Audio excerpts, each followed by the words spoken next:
السلام علیکم، ایک نئی ویڈیو کے ساتھ آپ کی خدمت میں حاضر ہیں۔ اگر آپ نے ہمارے چینل کو سبسکرائب نہیں کیا تو سبسکرائب کریں اور بیل آئیکن پہ کلک کریں۔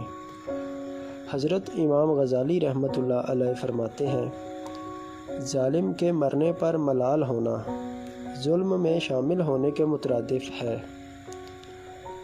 وہ دعوت سب سے بدتر ہے جس میں آپ امیروں کو بلائیں اور غریبوں اور مسکینوں کو نہ بلائیں۔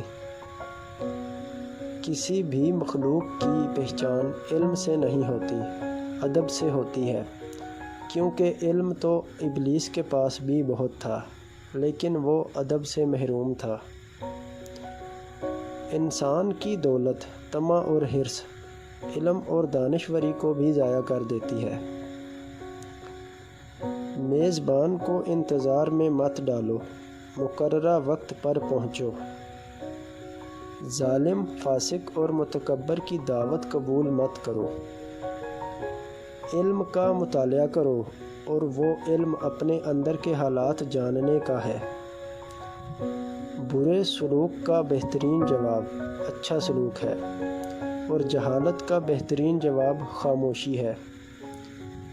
غصہ کرنا کسی اور کی غلطی کی وجہ سے اپنے آپ کو تکلیف دینا ہے۔ خواہش پر غالب آنا فرشتوں کی صفت ہے اور خواہش سے مغلوب ہونا جانوروں کی۔ مہمان کے آگے کھانا رکھنے سے پہلے اہل و عیال کا حصہ نکال لیا کرو۔ کھانے میں عیب مت نکالو، ناپسند ہو تو مت کھاؤ۔ سب انسان مردہ ہیں، صرف صاحب علم زندہ ہے۔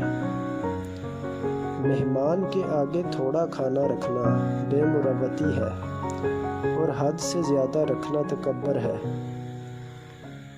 انسان کا سب سے بڑا کارنامہ یہ ہے کہ وہ اپنے دل اور دماغ کو قابو میں رکھے۔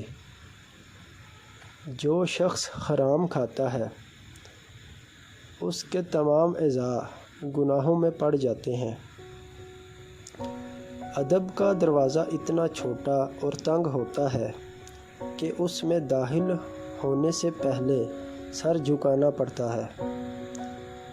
بعض احمق اس غم میں روتے رہتے ہیں کہ اللہ تعالیٰ نے فلاں کو دولت کیوں دی۔